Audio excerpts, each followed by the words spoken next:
roga papan setulus hati.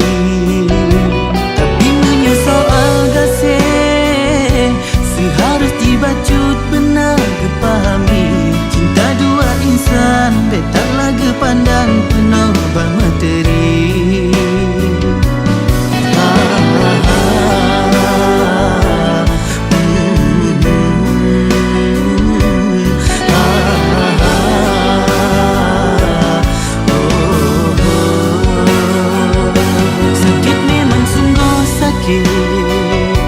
Cinta getanyo hana direstui, ye mata sang jile lun gehina sabe ngan gecaci maki. Haruskah ulun relakan lun kebah mandum yang kali tak berjuang, karena hana pantas kamu kasih sayang yang terhalangi.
Cinta getanyo hana direstui, ye mata sang jile lun gehina sabe ngan gecaci maki.